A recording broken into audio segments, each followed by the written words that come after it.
Hey guys, Stephen Powles or Osimo from Chateau Osimo, whatever you want to call me, doesn't really matter. Uh, this is going to be my Area 51 video. This is commentary to the Area 51 video because there really isn't a whole lot of footage, but it was a fun little adventure. I've been to Rachel twice, Little Alien twice. That would be the town that is closest to the actual base, and I'm using town in air quotes here because it's not really a town. They don't even have a gas station. Literally in the middle of nowhere. All open range. There's cows wandering around everywhere. So late at night, careful how you're driving. It's about a lonely 2.5 to 3 hour drive north from Vegas, and it is a really lonely drive. Once you drive up the interstate and you turn on the Highway 93, there's like a truck stop that's there, and then anything past that, it's just open road for many, many, many miles. The first time that I went to Rachel, it was a horror movie cliche from beginning to end. From me driving down the long and lonely extraterrestrial highway to Rachel. Now, once you get onto the extraterrestrial highway off Highway 93, you turn left, and you're still in the high desert, high elevation, and you start snaking your way down the mountain. And there's a point where, from the top of the mountain, from the road that you're on, you look down and you can see the infamous Groom Lake Road.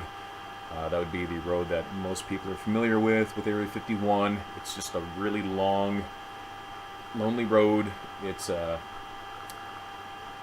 weird. It's almost like a silt, like a powder, the road. And the reasoning being is that it's another ways of security to see people coming up on the base, even though they have 1.5 million other ways to tell who's approaching the base. But it's a really long road, and you just go straight off into the mountains, and I think it's about 25, 30 miles until you hit the base. But my first encounter going to Area 51, I was with my ex-girlfriend, and we're snaking our way down the mountain, and I got really excited. It's like, ooh, look, there it is, because you can't miss it. And it's actually really like a photogenic shot. Unfortunately, I didn't get a picture of it. Actually, did I? I might have. So I'm kind of nervous, and I don't really get nervous, but for some reason I was nervous going to any one of the gates or going to Rachel, because we have our this thought that, oh, the government's watching, and if we're talking about it freely in our car, they're going to know what we're up to, and they're going to come and intercept us. So there's a lot of urban legend when it comes to this place. So as my girlfriend and I get to the bottom of the mountain, it's just a straight line to Rachel. It's like a good 35 mile straight line. So we're driving, and maybe like 10-15 minutes of driving, I see little siren lights miles behind us, and because it's a straight shot, you can see miles ahead, you can see miles behind, and I just see like little siren lights coming, and I start panicking because there's nobody else on the road, and I'm just like, okay, Osmo, just keep cool, just keep driving, and just play with whatever hand life deals me. And I'm going maybe about 85, and the little lights are getting slowly closer and closer and closer to where, after about a mile out, I could see that it wasn't a police car, it was an ambulance. So I kind of slow my speed a little bit, and an ambulance just goes zooming by. So sigh of relief, it wasn't a cop or an MP coming to intercept me. Again, when you're out there and you see something like that and it's your first time out there, your brain starts playing tricks on you. Again, a lot of the urban legends start to kick in. So, get to Little Alien, or Rachel, and it's a little dirt ball of a place. There's no gas station, there's no general store. They have the Little Alien where if you're lucky you can get a room with your own bathroom, otherwise it's typically shared. And first thing, there's like the mutt tied to the hitch of the broken down truck. Horror movie cliche. So there's a friendly little poochie too. So walk in, I see the ambulance there, and I guess somebody was in like an ATV accident. So sigh of relief that, again, wasn't the urban legend of the police coming to intercept me, but it sucks because the guy was in an accident. I heard he was okay though.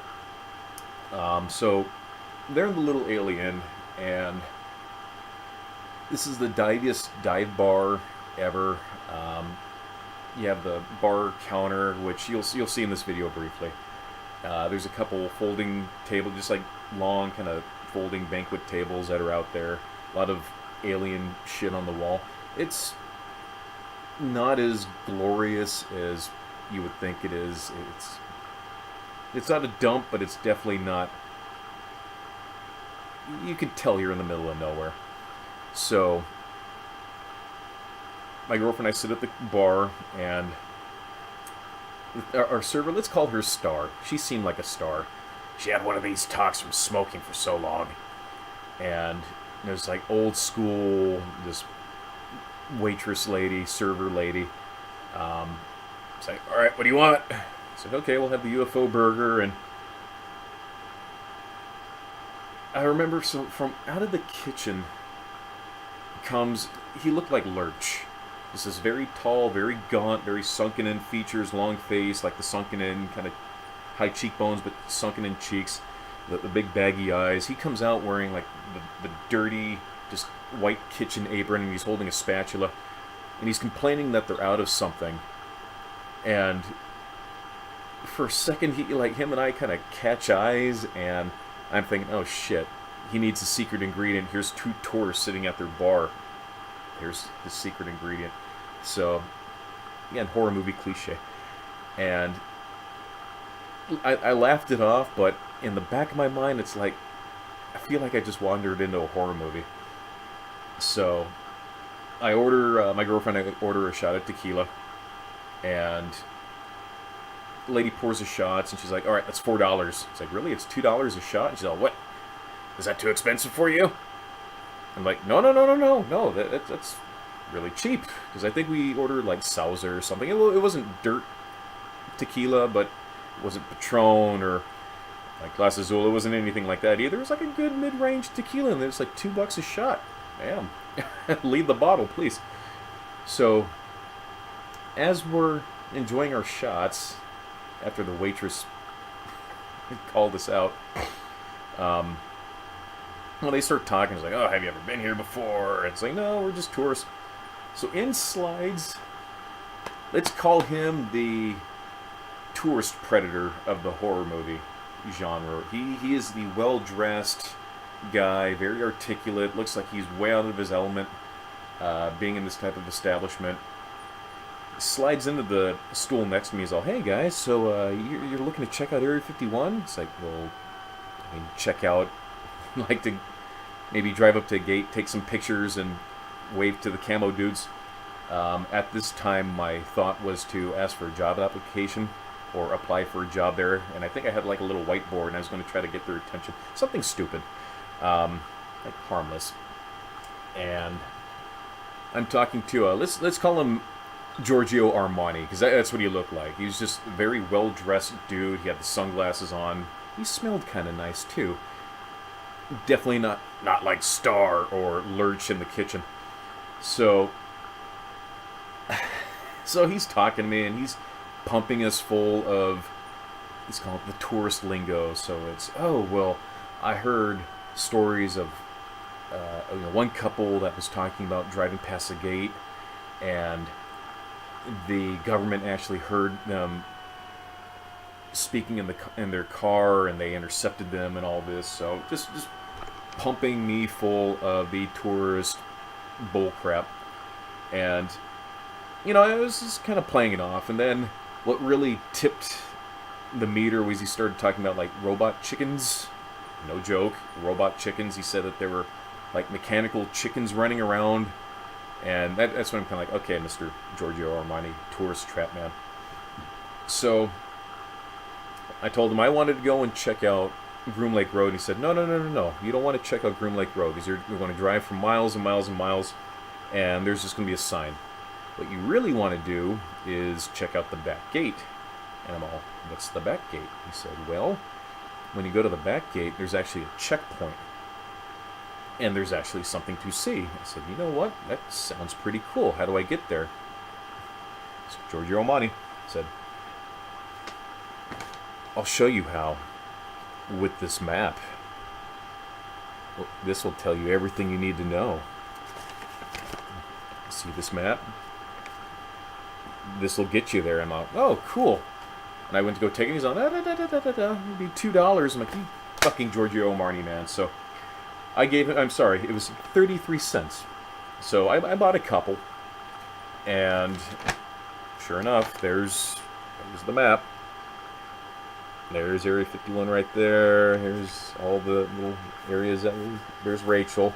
So the back gate is right here, whereas Groom Lake Road is all the way over here, kind of past the windy part of the mountain here. So I'm like, okay, let's go check it out. So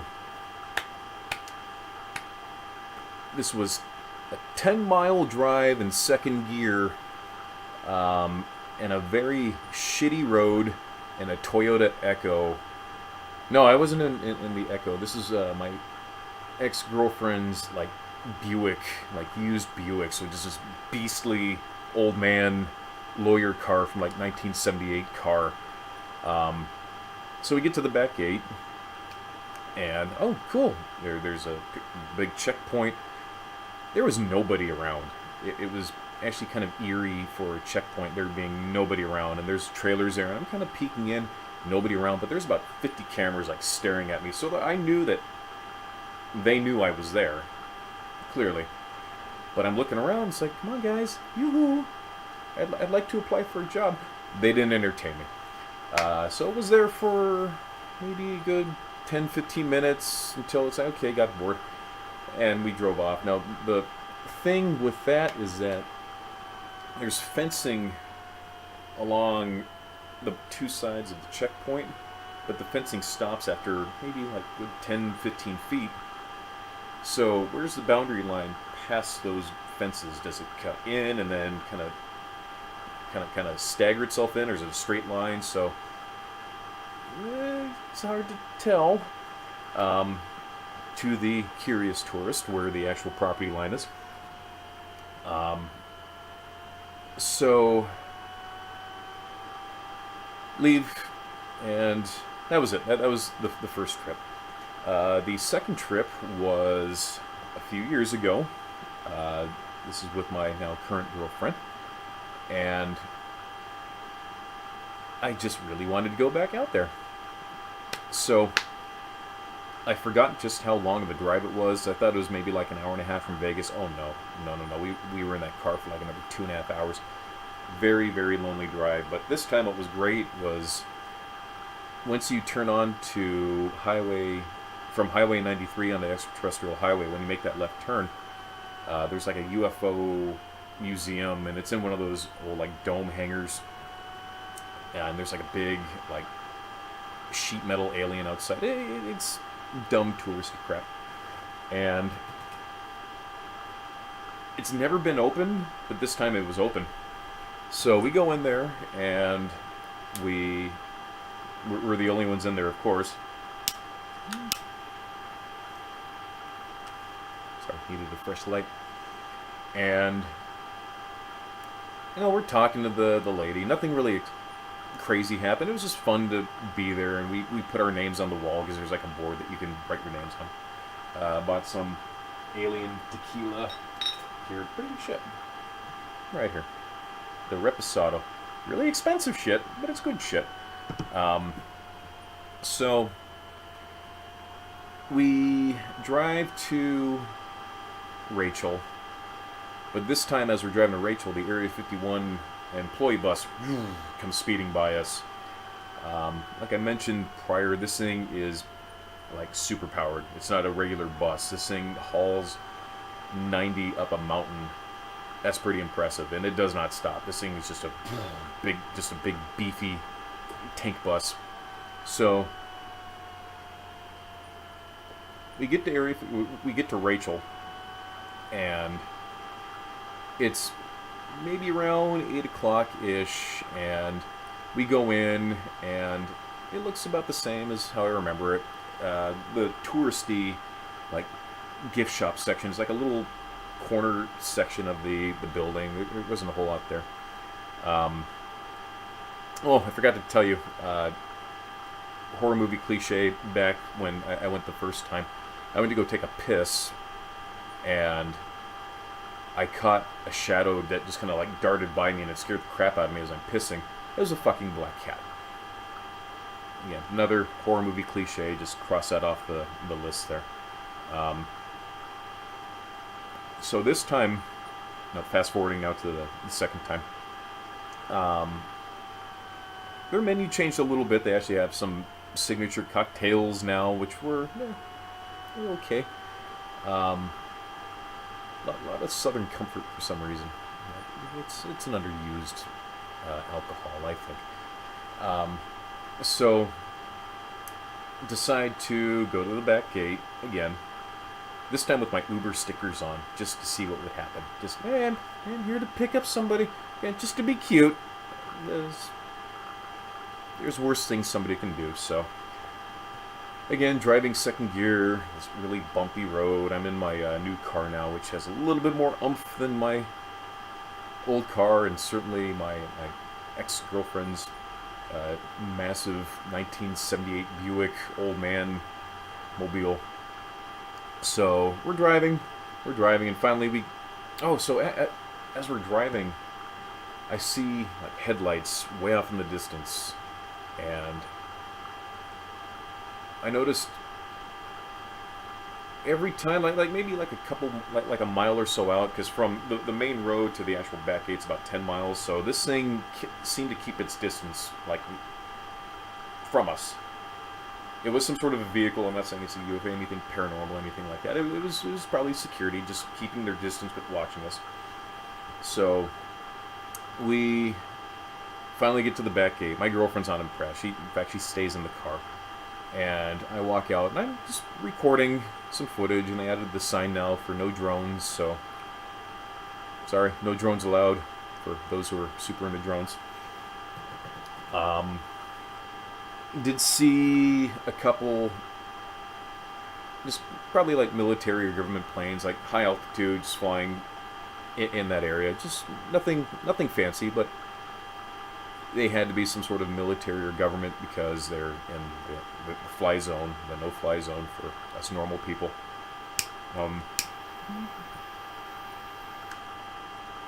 So we drive back. I was there for maybe, again, 10-15 minutes, and it was pretty cold. It was like 20-something degrees. It was kind of windy out, but very clear out. So God, it takes us forever to drive back. So we're driving, thump, and we get back onto the main road, and we're driving back. So we're driving south, back towards Vegas. And I'd say at this point it's maybe around 10, it's past 10 o'clock, and we're driving. So if you're driving down the road from Rachel, the base proper would be at like your 1 o'clock. Not your 2 o'clock. Probably about like your 1 o'clock. The mountains out there are very jagged. I was joke. It looks like Mordor out there. Just very jagged, rough mountainscape or mountainside. So it's pitch black out there. So I'm being mindful of the open range and the cows, because cows are big. And if you hit them, it's going to fuck up your car. So, I'm mindful of my speed. And I make the comment to my girlfriend, it's like, hey, you know what? Look over in this direction. And that's where the base is. So, if we're lucky, we might see something. So it's like, okay, whatever. And we're driving along. I'd say to get from where we were to the actual like Groom Lake Road is maybe 25 minutes, half hour. So I make just a passing comment. Hey, the base is over like our 1 o'clock ish. As we're driving, just keep your eye out. You might see something. So not 10, 15 minutes after I say that, we start looking around. But I remember looking to my left and just scanning the field or the desert for any sort of cows as they were out there. I was just scanning, and as I turned and look back outside, just looking straight, in my 1 o'clock position, I see a very big and very bright glowing object, not that high of an altitude from the mountain, from the peaks of the mountain, and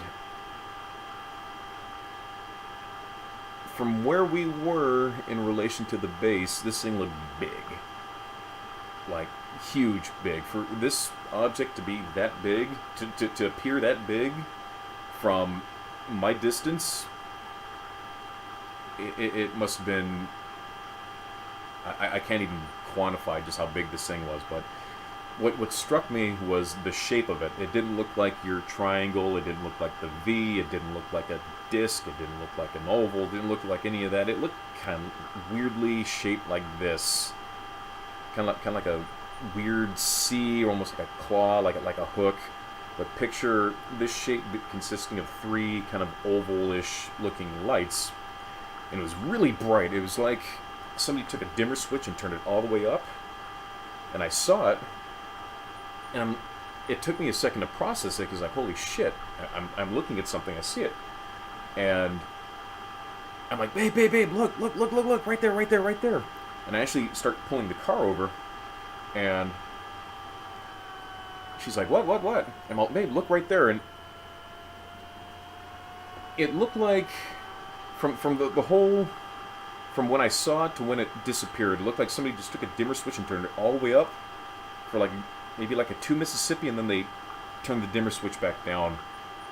But what was weird is that when it dimmed, until it eventually disappeared, these 3 lights that this object consisted of, each kind of imploded in or like deluminated themselves. So it started from like the top light here to the bottom light, and then the light in the center kind of shrank down. What was the last one to shrink down? My girlfriend, of course, didn't see it because, it just, everything happened so fast. So, of course, when I got home, I took a bunch of kids' crayons and markers, and, of course, I had to kind of show what I saw, so this looks stupid, but this is kind of what it looked like. I know now that it looks sort of penisy, but, I was using crayons, but it wasn't that high, or elevation-wise, it wasn't that high up. And again, it was darker than this, of course. It was about 10:30 at night, but that's kind of like roughly the shape that I saw. Again, not a penis. And I don't know what it was. I talked to a buddy who said that it was actually some sort of, not a flare, but like a weird balloon or something that's actually shaped like a horseshoe crab. And that would make sense. I just caught it at a weird angle. But this thing was big. Really, really big. For it to appear that big from about 35 miles, that's something to wrap your mind around as to what could possibly be going on out there. So yeah, that is my Area 51 Rachel story. So without any further ado, here is the several minutes of footage from the little alien. Now, they say no recording inside the little alien. I found a way around that. I'm so sneaky. So, with that said, enjoy the Area 51 and Rachel video. Again, it's very short. What we would like to do, Adrian and I, to discuss this, if we can get to 1,000 subs, Adrian and I will do like a weekend trip out to Rachel and possibly rent a four-wheeler so we can go up to Tikaboo and set up camp and get some really cool footage. I think it'd be cool. Adrian's totally on board with it, so I think that'll be an ultimate adventure. And plus, there's other things to look at out there, and there's another YouTuber that actually deals with this sort of thing, so I might reach out to him and see if he can provide some sort of assistance on that. So without any further ado, let's get us to 1,000 subs. And don't forget our sponsor, InfiniteCBD.com. Promo code TIDE10. Get 10% off. That's TYDE 10. And you get 10% off. And that's it. Enjoy the video.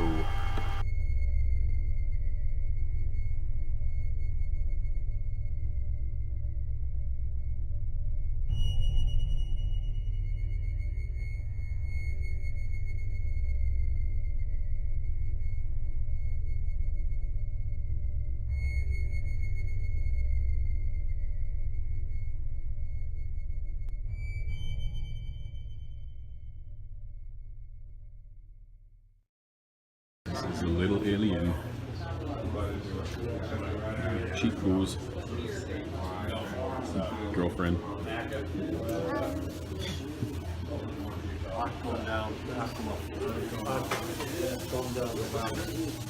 Creepy.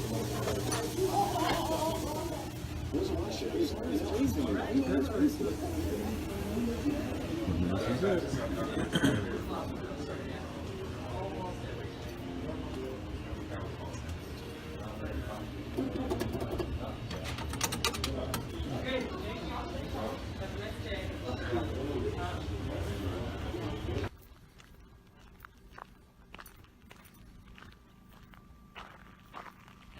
Yeah, not creepy at all. Not scary at all either.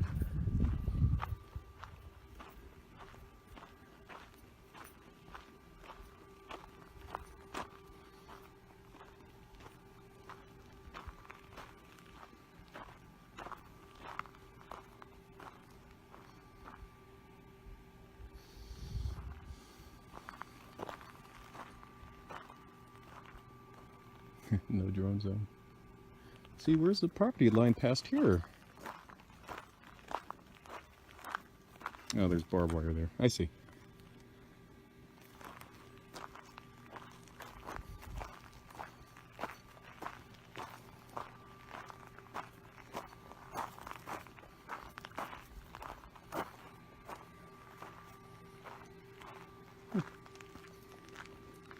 Well, you see me. But you hear me too.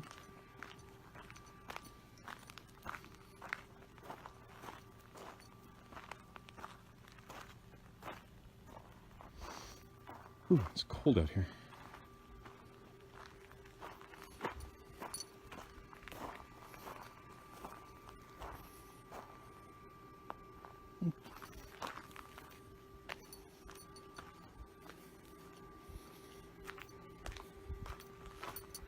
That's neat.